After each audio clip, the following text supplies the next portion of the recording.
오늘의 말씀은 마태복음 8장 3절에서 4절 말씀입니다. 예수께서 손을 내밀어 그에게 대시며 이르시되 내가 원하노니 깨끗함을 받으라 하시니 즉시 그의 나병이 깨끗하여진지라. 예수께서 이르시되 삼가 아무에게도 이르지 말고 다만 가서 제사장에게 내 몸을 보이고 모세가 명한 예물을 드려 그들에게 입증하라 하시니라. 아멘. 요즘 날씨를 보면 벌써 한 해의 끝자락이 보이는구나, 또 문득 달력을 보면 이렇게 한 해가 저물어 가는구나, 그런 생각이 듭니다. 특히 금년은 여러 가지 제한된 상황들을 만나서 한 해를 어떻게 보냈는지 정신이 없습니다. 여러분, 올 한 해를 시작하면서 연초에 어떤 소원을 비셨습니까? 그 소원들이 여러분 인생에 다 성취되었는지 모르겠습니다. 올해 한 해를 시작하면서 서울대 학생 게시판에 소원을 비는 이벤트를 했는데, 이 소소한 이벤트에 한 500명의 학생들이 참여를 했습니다. 우리가 흔히 생각할 때 모두가 부러워하는 스펙을 가지고 있는 서울대 학생들은 과연 무슨 소원을 빌었을까? 그 안을 들여다봤더니 우리와 별반 다르지 않습니다. 올 한 해 건강했으면 좋겠다, 또 시험 잘 보고 취업됐으면 좋겠다, 애인이 생겨서 연애했으면 좋겠다, 이런 소소한 자신들의 소원을 빌었습니다. 우리 주변에 저 사람은 늘 꽃길만 걸을 것 같아 라고 생각되는 사람도, 우리가 소위 부러워하는 대상에게도 다 자기들의 소원이 있고, 바꿔 말하면 자신들의 삶의 문제를 극복하기 위해서 노력하는 모습을 볼 수 있습니다. 이 세상 어느 누구도 삶에 문제가 없는 사람은 없습니다. 나는 내가 만나는 문제가 너무 힘들어서 나만 어렵다고 생각하지, 사실은 태어나서 죽는 그 순간까지 어느 누구도 삶의 문제가 없는 사람은 한 사람도 없습니다. 어찌 보면 인생은 자기에게 닥쳐지는 수많은 문제를 해결하기 위해서 평생을 싸우고 그 문제를 극복하기 위해 노력하는 자체가 인생일 수도 있습니다. 그런데 우리는 너무 문제를 해결하는 데 초점을 맞추다 보니 정작 그 문제를 해결하는 과정이나 문제가 해결된 다음에 후속 조치에 성숙하지 못할 때가 있어요. 예를 들어서 어떤 사람이 교통사고가 났는데 문제를 해결하는 방법이 두 가지가 있어요. 한 사람은 싸워서 안 되니까 법정에 가서 재판으로 이겨서 문제를 해결하는 스타일이 하나 있고, 또 한쪽은 교통사고가 났는데 이 사람하고 함께 대화하고, 때로는 자신의 잘못을 인정하고 사과하고 화해하면서 그런 과정 속에 이 교통사고의 문제를 해결하는 사람이 있어요.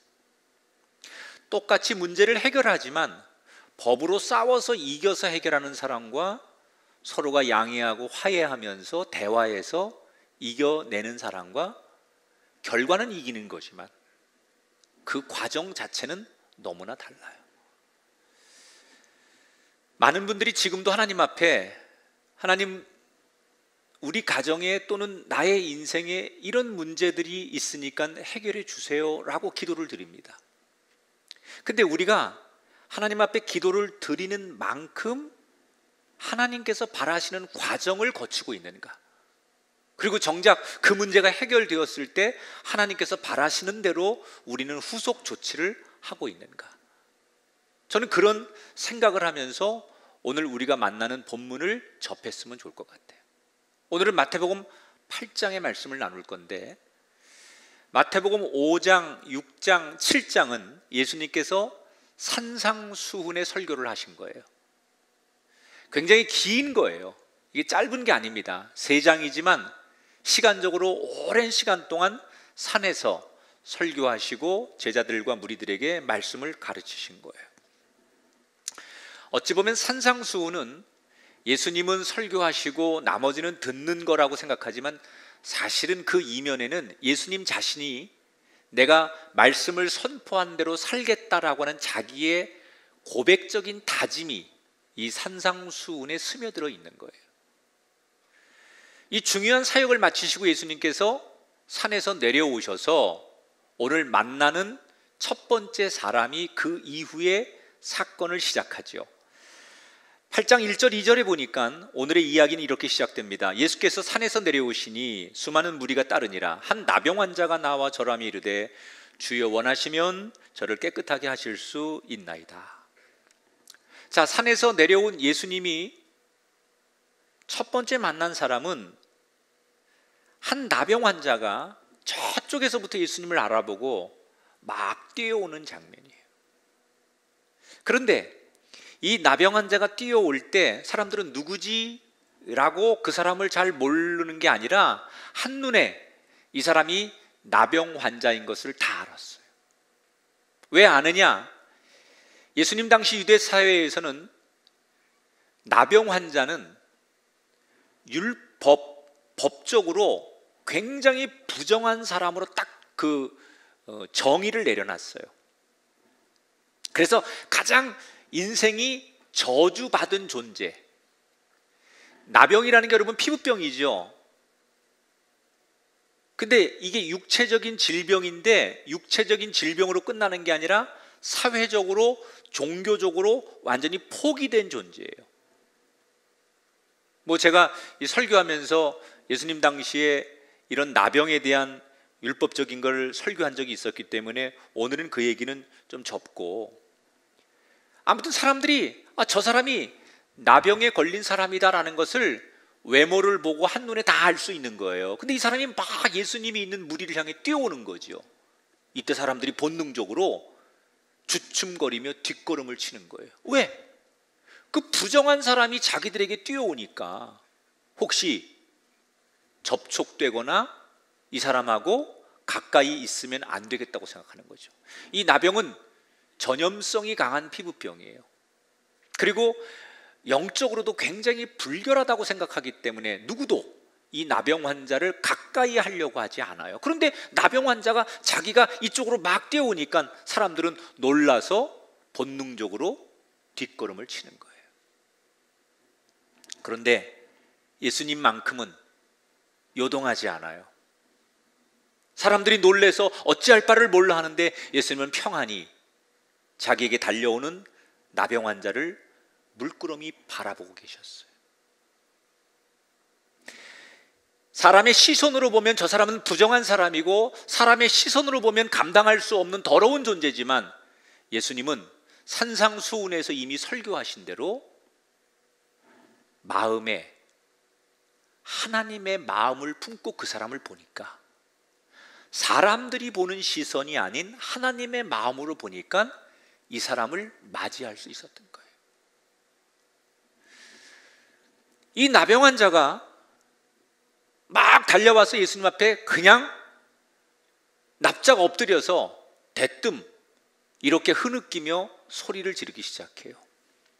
주님, 원하시면 저를 깨끗하게 하실 수 있습니다. 저는 성경에 만약에 저보고 가장 그 명언들 몇 개를 추려봐라 라고 하면 제가 꼭 추천하고 싶은 명언이 지금 읽어드린 이 구절이에요. 한번 따라 합시다. 원하시면. 정말 저는 이게 성경에 등장하는 명언 중에 명언이라고 생각해요. 주님이 원하시면. 이 원하시면이라는 말에는 두 가지 의미가 숨겨져 있는데, 첫째, 이 나병 환자는 예수님의 능력을 굳게 믿는 고백이에요. 아마도 예수님께서 이미 갈릴리를 다니면서 많은 환자들을 고치고 치유의 사역을 하셨기 때문에 이런 이야기를 이 나병 환자도 들었을 거예요. 그러니까 소문을 듣고 귀로 들었는데 이 사람 마음속에 그 예수님을 믿는 거죠. 내가 경험하지 않았지만 다른 사람들이 경험한 이야기를 들으면서 그 예수님은 정말 그런 능력이 있는 분이라고 인정을 하는 거예요. 그래서 원하시면, 당신이 마음 먹으면 나도 고칠 수 있습니다 라는 고백을 과감하게 하는 거예요. 또 하나, 이 원하시면 속에 담겨져 있는 뜻이 뭐냐? 고쳐주는 주도권이 예수님께 있음을 고백하는 거예요. 당신이 원하시면 결정은 당신이 할 수 있습니다. 이 모든 것의 주도권을 당신이 가지고 있습니다 라고 하는 고백이에요. 그러니까 원하시면 이라는 한마디 속에 믿음의 고백과 예수님의 주인 되신 주도권을 동시에 인정하는 놀라운 고백이 들어있는 거예요. 그러니까 예수님께서 이 나병 환자의 고백을 듣고 굉장히 이 나병 환자를 축복하시잖아요, 뒤에 보면. 그런데 사실은 이 사람이 립 서비스를 잘하고 무슨 말을 부드럽게 해서 예수님이 감동한 게 아니에요. 이 사람이 원하시면 저를 고칠 수 있습니다라고 고백하는 그 저의가 뭐냐, 그 중심 속에 어떤 생각을 가지고 이런 말을 하는 거냐. 말은 뻔드르르하게 잘할 수 있잖아요. 그리고 얼마든지 감출 수 있잖아요. 근데 그 사람 속에 어떤 생각으로, 어떤 중심으로 그런 말을 하느냐, 예수님이 보시는 건 그거예요. 예수님 기분 좋으라고 하는 얘기인지, 이게 진짜 자기 마음속에 깊은 생각에서부터 나온 얘기인지 예수님은 그 중심을 보신 거예요. 그리고 응답해 주시죠. 3절에 보니까 예수께서 손을 내밀어 그에게 대시며 이르시되 내가 원하노니 깨끗함을 받으라 하시니 즉시 그의 나병이 깨끗하여진지라. 자, 여러분, 예수님께서 그에게 손을 대셨어요. 지금 다른 군중들은 예수님에게 은혜를 받은 사람조차들도 이 나병 환자가 오니까 접촉되는 게 두려워서 뒷걸음을 치고 숨으려고 하는데, 예수님은 오히려 당당하게 이 나병 환자에게 손을 대셨어요. 그가 다가오는 것을 모른 척하지 않았어요. 그가 부르는 소리를 애써서 외면하지 않았어요. 교감하려고 하시는 거예요. 그의 손에 일부러 손을 대셨어요. 접촉하시는 거죠.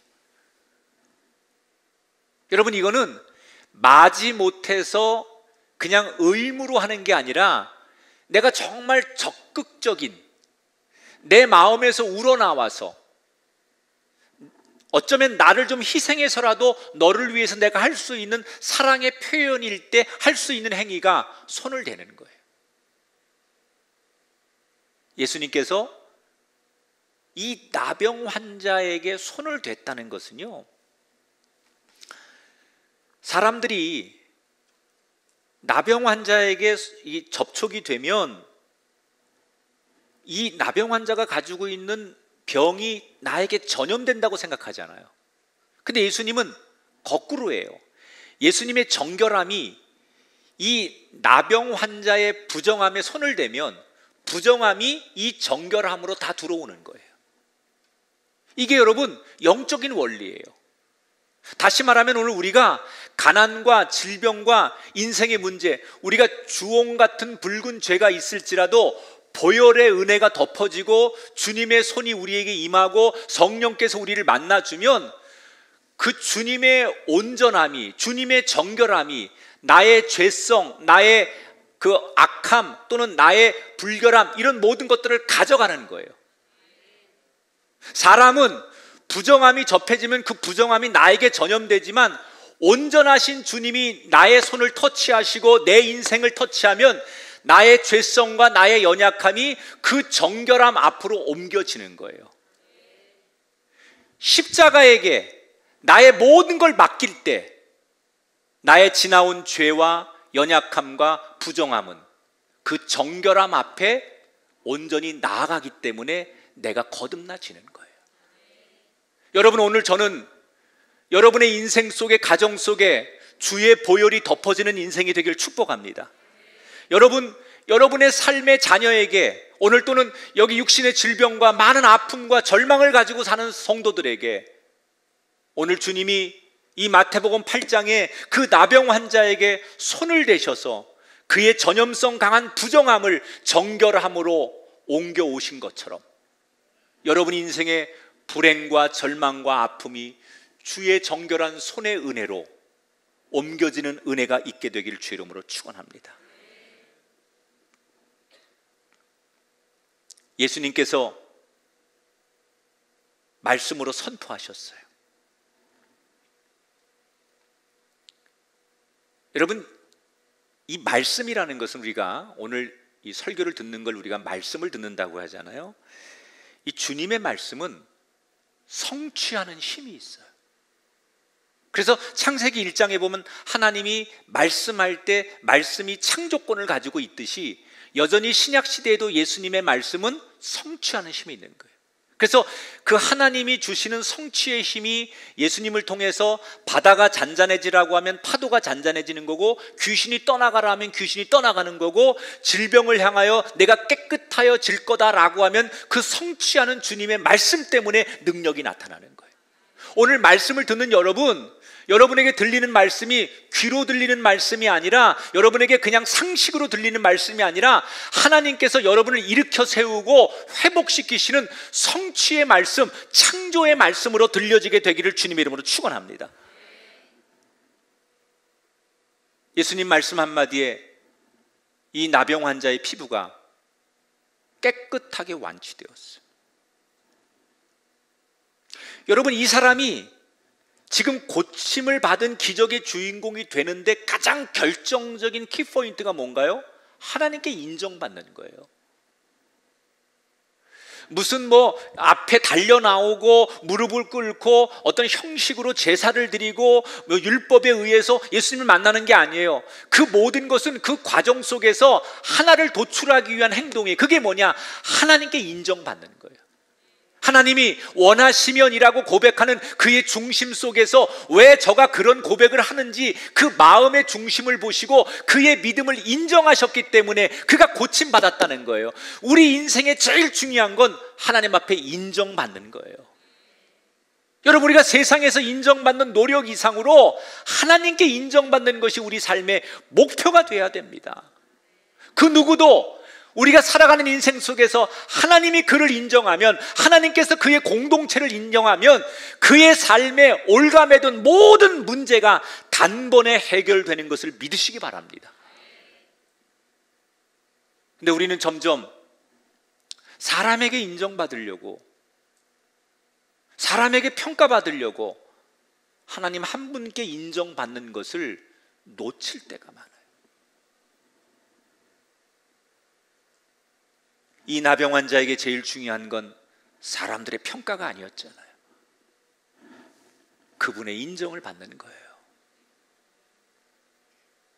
우리의 목회나 우리의 예배가 난 그분을 존귀하게 해드리는 예배. 여러분, 이 시간 우리가 드리는 찬양이 그분을 온전히 기쁘게 해드리는 찬양. 그런 목적으로 갈 때 구별된 예배와 구별된 제사의 축복을 받게 될 줄 믿습니다. 자, 많은 사람들이 이 나병 환자가 자기들 눈앞에서 지금 벌어지는 이 기적을 보면서 놀라하는 거예요. 그런데 여기서 여러분에게 드릴 질문이 있어요. 이제 이 나병 환자는 평생의 무거운 짐을 내려놓게 되었어요. 그러면 그는 평생의 소원이 이루어지고 문제가 해결됐으니 이제부터 뭘 하면 될까요? 만약에 여러분이라면 이 상황에서 뭐부터 하실 것 같아요? 인간은 본능적으로 너무 큰 소원이 이루어지고 나면 막 자기도 모르게 환호성을 지르게 되죠. 이제 됐다. 이 지긋지긋한 삶에서 나는 탈출했고 난 이제 고침받았다. 그래서 아마 나가서 만세를 부르고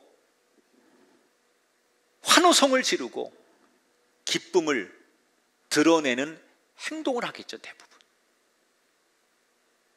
그 다음에 어떤 사람들은 내가 그동안 하고 싶어도 못했던 일, 나도 남들처럼 비싼 식당에 가서 먹고 싶은 거, 마시고 싶은 거 실컷 먹을 수 있는 이런 기회가 왔으니 우선 내가 해보고 싶었던 그것부터 해보자고 해서 고침받은 뒤에 자기의 본능을 채우는데 달려가는 사람도 있을 것이고, 또 어떤 분은 만나지 못했던 가족, 지인들, 친구에게 전화해서 나의 변화된 이 기쁜 소식을 전하는 것.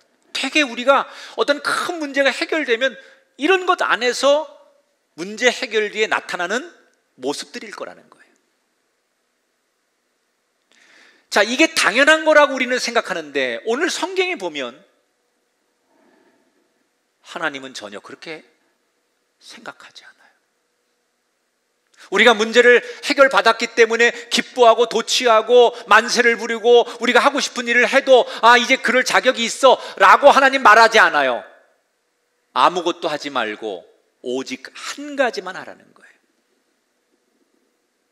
지금 흥분되어 있는 이 나병 환자, 내가 병을 고침받고도 자신의 몸을 보면서 다 믿지 못할 만큼 너무 흥분되어 있는 이 나병 환자를 예수님께서 진정시키고 난 다음에 이렇게 조용히 말씀하세요. 4절에 보니까 삼가 아무에게도 이르지 말고 다만 가서 제사장에게 내 몸을 보이고 모세가 명한 예물을 드려 그들에게 입증하라. 예수님 말씀은 간단해요. 성전에 가서 정결 예식을 빨리 치르라는 거예요. 예배를 드리라는 얘기거든요. 사람 만나는 거, 네가 하고 싶은 버킷리스트에 있었던 거, 그런 거 하는 거, 이것을 예수님께서 말씀하시지 않고 한 가지를 해야 되는데 성전으로 가서 예배를 드리라는 거예요. 왜 예수님은 고침받은 기적의 주인공에게 인간의 자유를 허락하지 않고 어쩌면 그 다음 넥스트 네가 가야 할 곳을 지정해 주시는 걸까요? 자, 우선은 레위기 14장에 보면 유대 사회에서는 나병에 걸렸다가 고침을 받으면 바로 사회에 복귀를 할 수가 없습니다. 이건 법이에요. 제사장에게 가서 그 몸이 고침받은 것을 검증을 받고 그 다음에 정결 예식이라고 해서 예배를 드리고 나야만 사회로 복귀할 수 있어요. 이게 법이에요. 율법. 그러니까 예수님께서 너 빨리 성전으로 가라라고 하는 이 말씀은 지킬 것을, 네가 몸은 고쳐졌지만 완전히 하나의 공동체로 들어가기 위해서 율법의 규정을 지켜서 완전하게 사회에 복귀하라 라고 하는 메시지예요. 그런데 여기서 우리가 자꾸 눈에 거슬리는 말씀 한마디가 있어요. 앞의 내용은 그렇다 치더라도 이렇게 해석할 수 있는데 왜 예수님이 이 말씀을 하셨을까? 뭐라고 말씀하시느냐? 삼가 아무에게도 말하지 말아라. 여러분, 성전에 가는데 비밀로 할 이유가 있습니까? 성전에 가면서 침묵하고 말없이 성전에 가야 될 이유가 뭡니까? 그런데 예수님께서는 이 사람이 성전에 가는데 가는 동안 침묵하고 조용히 가라고 하셨어요. 저는 예수님이 이렇게까지 적극적으로 표현을 하신 데 중요한 영적인 원리가 여기 숨어 있다고 생각해요. 이게 뭐냐? 문제가 해결되면 항상 제일 먼저 하나님 앞에 나가라는 거예요. 이 나병 환자는 지금 어때요? 흥분되어 있는 상태예요. 고침받았어요. 자유를 얻었어요. 이제 하고 싶은 거 다 할 수 있어요.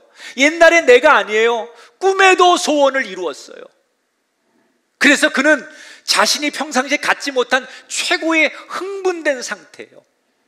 그럼 이 흥분된 상태에서 말하라고 하면, 여러분 이런 거 있잖아요. 가끔 무슨 시상대 같은 데 보면 시상자로 선정이 된 사람들이 너무 흥분된 상태에서 미용실 언니까지 얘기하면서 미용실 언니도 감사하고요, 누구도 감사하고요, 그렇게 얘기하는 건 뭐예요?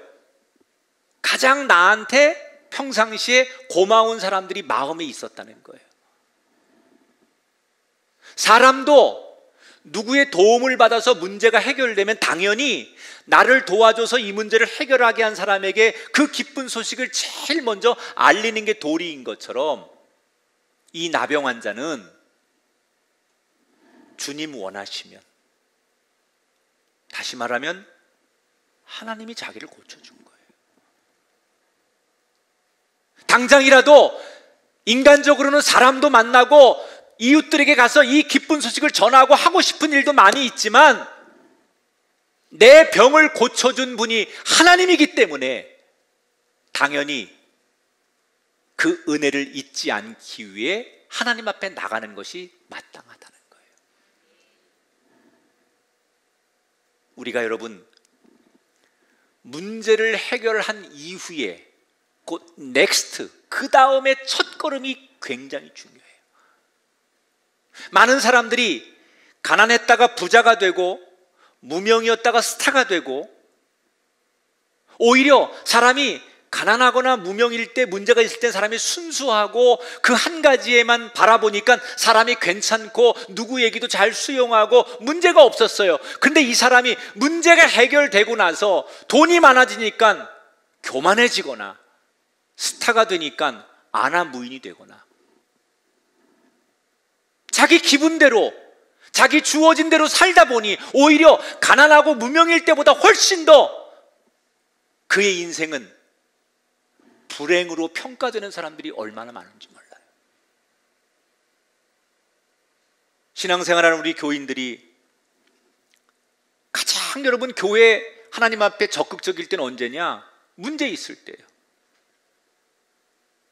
뭐 좀 몸이 아프시거나 꼭 중요한 기도의 제목들이 있는 성도들은 교회에 와서 하나님 앞에 참 많이 부르짖고 예배에 몰입하고 그렇게 열심히 기도해요. 그런데 어느 날 그 사람 그 문제가 해결되고 나서 기도 응답을 받고 나서 간혹 아무렇게나 사는 분들이 있어요. 목사가 볼 때도 저러면 안 되는데 저분, 그 문제 앞에서는 하나님 앞에 그렇게 순수하고 하나님 앞에 자기의 정결한 눈물도 보이고 하나님을 부르짖던 그 사람이 문제가 해결되고 나서 오히려 하나님 앞에 더 그 주어진 조건으로 열심히 예배하고 하나님의 기쁨이 되는 게 아니라 자기의 감정과 환경대로 만끽하고 사는 사람들이 있어요. 문제를 해결하는 것도 중요하지만 인생은 그것만이 아니라 연결되는 거기 때문에 인생이 해결된 후에 어떻게 사느냐가 복음을 가지고 사는 사람에겐 더 중요하다는 거예요. 왜냐하면 하나님은 우리 모든 인생의 문제를 다 알고 계세요. 알고 계신다는 것은 하나님의 때에 각각 맞게끔 그 문제를 어떻게 언제 해결하실지 그 주권은 하나님께 있어요. 여러분의 문제를 하나님 모르시지 않아요. 저의 문제를 하나님 모르시지 않아요. 우리가 가지고 있는 이 땅의 문제를 하나님 모르시지 않아요. 하나님의 때에 하나님의 방법으로 하나님이 일하고 계십니다. 그건 아무도 모르죠. 그러나 문제는 해결되지만 누구든 해결된 뒤에 어떻게 사느냐가 그게 주님의 사람이냐 아니냐를 결정하는 거예요. 오늘 그래서 예수님은 이 나병 환자에게 말씀하시지만 이 나병 환자에게 말씀하신 당부는 이 땅의 그리스도인들에게, 오늘 아바 아버지를 주로 고백하는 사람들에게 반드시 들어야 할 당부의 말씀이라는 거예요. 저는 이 오늘 예배에 참석한 우리 성도들 모두에게 한 단계 더 성숙한 신앙인, 문제를 해결하는 것에 그치는 것이 아니라 해결된 이후에 넥스트의 걸음이 더 복되고 인정받는 성도가 되기를 주 이름으로 축원합니다. 이 나병 환자를 고치신 다음에 두 번째 기적의 얘기가 예수님께서 가버나움이라는 도시로 돌아오게 되죠. 이 가버나움은 굉장히 당시에 그 중요한 무역의 도시입니다. 얼마나 중요한 도시냐면 로마의 군대가 주둔을 했습니다. 이 도시에. 로마가 이 팔레스타인 지역 전체를 지금 점령하고 있는데 모든 군대를 다 파견할 수는 없어요. 군사적으로 또는 정치적으로 아니면 이렇게 경제적으로 굉장히 중요한 곳에 거점 지역에 로마 군대를 상주시켜요. 로마 군대가 가 있다는 건 그 도시가 굉장히 중요하다는 거예요. 가버나움이라는 도시는 경제적으로 굉장히 중요한 도시이기 때문에 로마 군대가 상주해 있는 거예요. 근데 여기에 로마 군대의 직제로 따지면 백부장이라는 사람이 예수님께 나온다는 얘기가 들립니다. 이 백부장은 어떤 사람이냐면 100명의 부대원을 이끄는 사람, 지금으로 말하면 현대식으로 말하면 우리 보병 중대장쯤 되는 분이에요. 그러니까 일반 병사가 당시에 오를 수 있는 최고의 계급이 백부장입니다. 근데 이 백부장이 로마 군대 직제에서는 실제적인 중심이에요. 왜냐하면 병사들을 직접 만나서 명령하고 그 명령된 것이 진행되는 걸 직접 체크하는, 병사들을 직접 만나는 거죠. 그 위에 사람들은 그냥 이 장교들에게 명령을 해서 명령이 내려가는 거고, 병사들에게 훈련도 현장에서 시키고 직접 명령을 하고 현장을 진두지휘하는 게 백부장이기 때문에 로마 군대 체계에서 천부장, 만부장에 비하면 가장 핵심적인 사람이죠. 그만큼 실제적인 권한과 힘이 있는 존재라는 거예요. 근데 이 사람이 지금 예수님을 급히 찾아요. 왜 이 사람은 예수님을 찾는 걸까? 예수님께 이렇게 요청합니다. 주님, 저의 하인이 지금 중풍병으로 몹시 괴로워하고 있는데 제발 좀 고쳐주십시오. 그러니까 자기 하인의 중풍병 때문에 예수님을 찾아온 거예요. 보통 여러분 계급사회에서 하인은 보잘것없는 거거든요. 노예 같은 거거든요. 그런데 이 백부장이 자기 하인의 문제를 가지고 예수님께 나와서 이렇게 간청한다는 것은 비록 계급적으로는 신분적으로는 아주 정말 천한 사람이지만 자기에게 굉장히 의미가 있었던 하인이었던 것 같아요. 너무나 간절함으로 예수님께 나와서 부탁을 하는 거예요. 사실 이 백부장이라고 하는 사람은요, 명령을 하는데 익숙한 사람이에요. 늘 군대에서 자기가 말하는 건 다 명령이에요. 그러면 그 명령은 반드시 지켜져야 돼. 이게 평생 몸에 밴 사람이에요. 그런데 이 사람이 어울리지 않는 걸 하는 거예요. 주님께 자비를 구하는 거예요. 이거 참 어려운 거예요. 간혹요, 자기 의가 너무 강하고요, 굉장히 무슨 과학을 공부하거나 또는 이런 거 굉장히 구체적인 규명을 하는데 습관이 되어 있는 사람은 하나님께 자비를 구하는 걸 잘 못해요. 이 백부장은 딱 그런 스타일이에요. 내 의가 너무 강해서 평생 살아온 내 삶의 스타일이 누구한테 명령만 하고 내가 그것을 관리 감독하는 사람이지 남한테 아쉬운 소리 못하는 사람이잖아요. 근데 이 사람이 완전 자기 삶의 패턴을 바꿔서 주님께 자비를 구하는 거예요. 중풍병이라는 것은 이 뇌출혈, 이런 그 뇌 질환으로 생기는 후유증이 중풍병이잖아요. 아무튼 이 사람은 너무너무 지금 자기에겐 중요한 문제라고 생각하고 급하게 예수님을 찾아왔어요. 그런데 넘을 수 없는 벽 하나가 이 사람과 예수님 사이에 있었어요. 그게 뭐냐? 이 사람이 이방인이라는 거예요. 당시 유대 전통에 의하면 유대인들이 이방인의 집에 들어가면 그건 부정해지는 거예요. 그러니까 예수님은 유대인이기 때문에, 율법을 공부한 분이기 때문에 이게 얼마나 큰 문제인지 알고 계셨어요. 율법을 너무 잘 아시는 분이니까. 그런데 이 백부장이 지금 이방인인데 이 사람이 원하는 하인을 고쳐주려면 이 사람 집으로 가야 되는데 이건 율법적으로 자기가 부정해지는 거예요. 그러니까 이거는 극복할 수 없는 문제라는 거죠. 그런데 예수님 너무 놀라운 선언을 하세요. 뭐라고 말씀하시느냐? 내가 가서 고쳐주겠다, 이렇게 말씀하셨어요.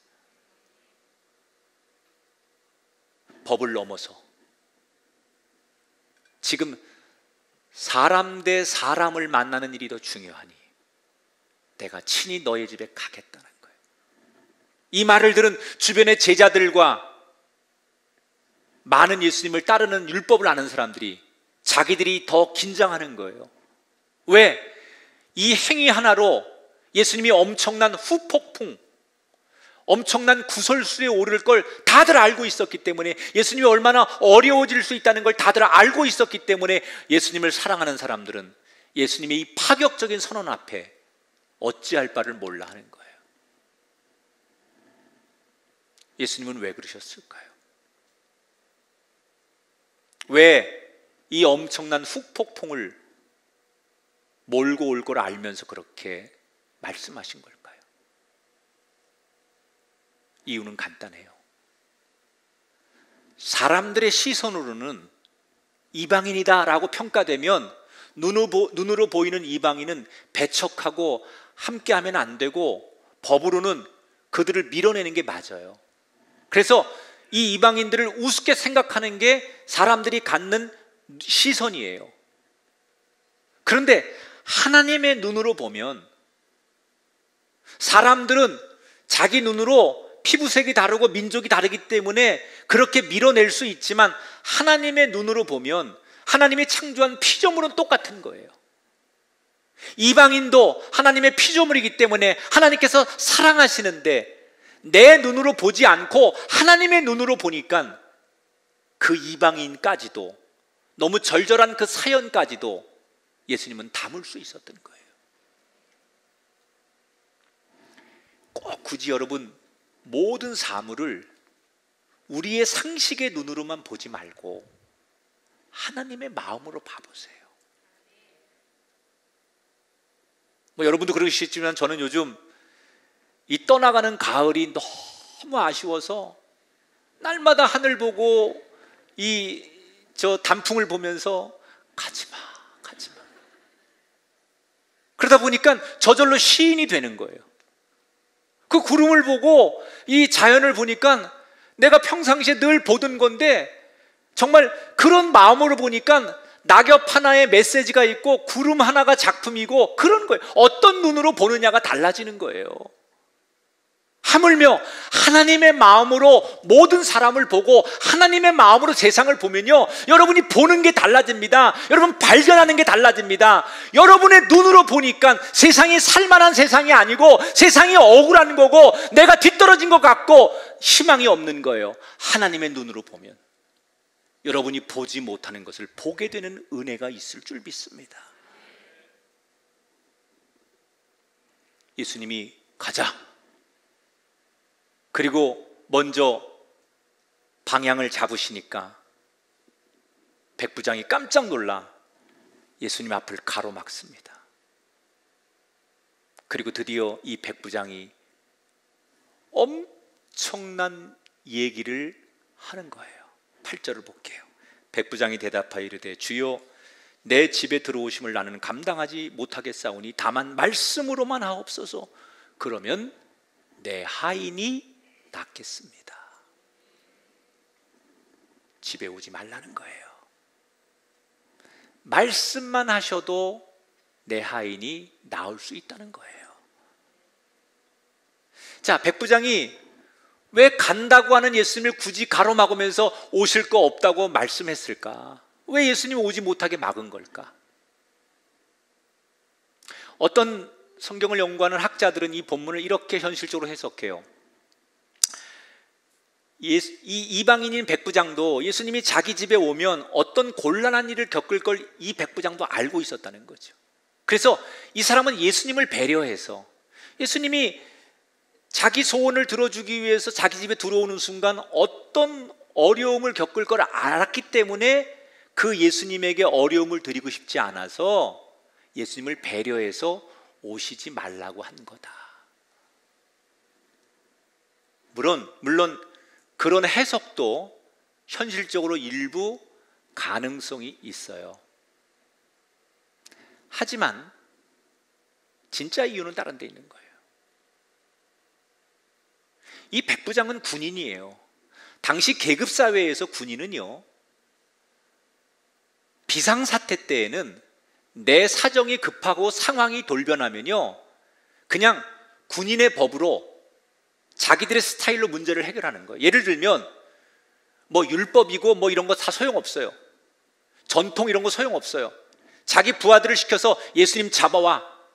그럼 가서 군사들이 가가지고 예수님 팔짱 딱 끼고 체포하듯이 예수님 데리고 가는 거예요.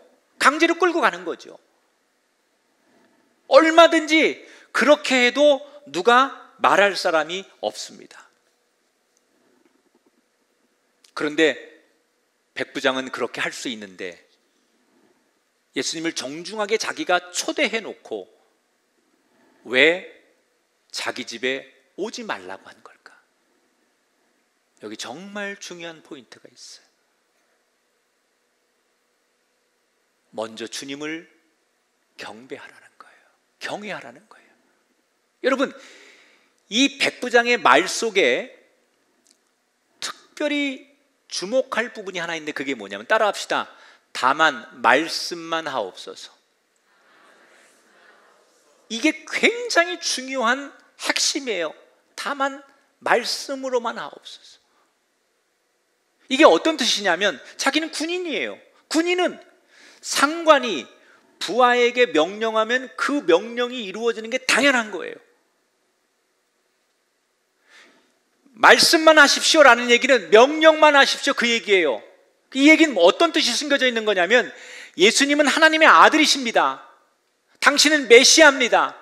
창조주 하나님의 아들이십니다. 그러면 당신이 말씀하는 건 하나님이 말씀하는 것과 똑같습니다. 하나님이 말씀하셨을 때 천지가 창조되고 하나님이 말씀하시면 그 말씀으로 모든 것이 이루어졌던 것처럼, 하나님이 말씀하시는 그것은 반드시 이 땅에 어떤 피조물 어떤 것도 그 명령을 거역할 수 없습니다. 그러니 명령만 하시면 명령대로 되는 것을 나는 믿습니다, 그 말이에요. 이 놀라운 고백이죠.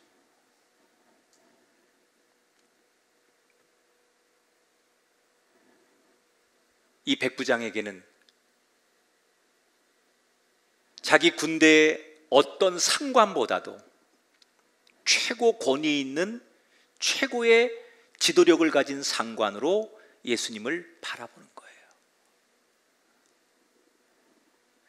이 백부장이 지금 예수님께 나온 목적은 뭐예요? 문제를 해결하려고 나온 거예요. 문제 해결하는 게 목적이에요. 그런데 이 백부장이 예수님을 놀라게 했던 이유는 뭐냐?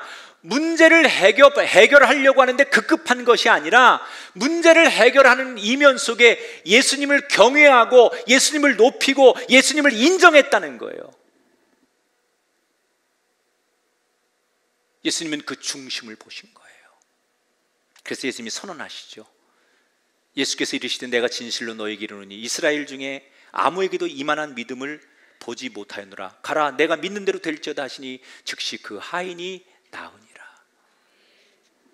마태복음에 예수님의 행적 가운데 유일하게 예수님이 놀라셨다라는 장면은 본문의 요거 하나예요. 이 백부장의 고백을 듣고 놀라시는 장면이 예수님께서 놀랐다라고 표현한 유일한 장면이에요. 저는 오늘 이 말씀을 여러분에게 접하면서 사실 우리 인생에 꼭 필요한 건 하나면 돼요. 우리가 인생을 살아가면서 딱 한마디를 듣기 위해서 사는 거예요. 지금 이 백부장에게 여러 말이 필요 없어요. 율법학자들의 얘기나 다른 무슨 자기 군인들 동료들의 얘기나 군중들의 평가 이런 게 중요하지 않아요. 예수님의 그 말씀 한마디가 중요했던 거예요. 내 믿음대로 될지어다. 여러분, 평생 재판을 받는 사람에게 가장 필요한 한마디는 뭘까요? 판사로부터 무죄입니다 라는 얘기 듣는 거 아닙니까? 질병과 싸우는 사람이 가장 듣고 싶은 한마디는 뭘까요? 완쾌되셨습니다, 이제는 안 오셔도 됩니다, 이 한마디 의사로부터 듣는 거 아닙니까? 우리가 인생을 살면서 많은 사람들에게 1000마디 만마디 듣는 것보다 더 중요한 한마디가 있으니 주님으로부터 내 믿음대로 될지어다. 이 한마디면 족한 거예요. 근데 우리는 이 한마디를 놓쳐요. 정말 중요한 이 한마디는 놓치고 중요하지 않은 사람들의 1000마디 만마디를 쫓아가는 인생들. 내 믿음대로 될지어다. 내가 내 믿음을 보았노라. 내가 기도한 대로 될지어다. 이 한마디면 족한 거예요. 이 백부장에게 다른 그 어떤 것도 필요 없어요. 주님의 그 말씀 한마디면 족한 거예요. 오늘 여러분에게 이 은혜가 있게 되길 바랍니다. 주님, 나의 인생에도 주님의 그 한마디가 필요합니다. 내 인생 전체를 통해서 주님이 나를 부르시고 주님이 내 이름을 기억하시고 나에게 하셔야 될 그 한 말씀을 듣기를 원합니다. 이게 인생을 바꿔놓는 거예요. 이 한 말씀이 역사를 바꿔놓는 거예요. 저와 여러분의 인생 속에 이 한마디가 들리는 인생이 되기를 축복합니다. 오늘 지금 이 예배에 수천 명이 유튜브로 예배를 드리고 있잖아요. 보니까 저 미국에서도 호주에서도 오늘 저 남태평양의 섬에서도 굉장히 많은 외국에서 중국에서도 예배를 드리시고 또 국내에 정말 수백 개 지역에서 예배를 드리시는 거예요. 이 예배. 조그마한 화면을 통해서 지금 안산 꿈의 교회 예배를 그분들이 드리시는 거예요. 근데 제가 오늘 본문을 보면서 예수님께서 그 백부장의 하인의 집에 가서 직접 안수하고 대면하고 얼굴 보고 이름 불러가면서 기도해 주지 않았는데, 여기서 저 보이지 않는, 확인되지 않는 그 사람을 향하여 원거리 축복을 했는데 그의 질병이 고침받았대요. 오늘 하나님은 우리에게 그런 세상을 주셨어요. 유튜브로 예배하시고 TV로 예배하고 멀리서 예배하는 여러분이요, 시간과 공간을 초월하는 하나님의 능력이 이 복음을 타고 여러분에게 흘러들어가서 기적이 일어나고 선한 열매가 열리고 하나님의 은총을 경험하는 축복이 거기에서 일어나게 되길 바랍니다. 사실은 이 원거리 축복이라는 것을 한국 분들이 제일 잘해요. 멀리 외국 가 있는 자녀들, 군대 가 있는 자녀들, 떨어져 있는 가족들을 품고 기도하는 부모님들의 기도나 가족들의 기도가 다 뭐예요? 원거리 축복이에요. 멀리 있는 사람을 향하여 축복할 때 그 축복은 동일한 효과와 은혜로 나타나더라. 사랑하는 여러분, 오늘 이 백부장은 문제를 해결하는 데 초점을 맞추는 게 아니라 문제를 해결해가는 과정, 그리고 그 이후의 삶에 더 많은 열매가 있었어요. 나병 환자도 마찬가지예요. 저는 하나님께서 저와 여러분의 문제는 반드시 해결해 주실 것을 믿습니다. 그러나 우리가 지금까지는 문제 해결 받는 것이 하나님과 나 사이의 중요한 초점이었다면, 오늘 이 말씀을 들으면서 우리가 좀 더 성숙해진 그리스도인이 될 때 해결되는 건 당연하지만 해결되는 과정이 중요하고 해결된 이후에 넥스트의 걸음, 이게 더 중요하기 때문에 해결되는 과정과 해결된 이후에 그 뒷모습이 아름다운 인생 될 때, 우리는 그때 비로소 문제 해결의 은총을 입는 사람을 넘어서 시온의 대로를 걷는 사람이 될 줄 믿습니다. 이 은혜와 축복과 감격이 저와 여러분에게 가득 넘치게 되기를 주의 이름으로 축원합니다. 영상을 보겠습니다.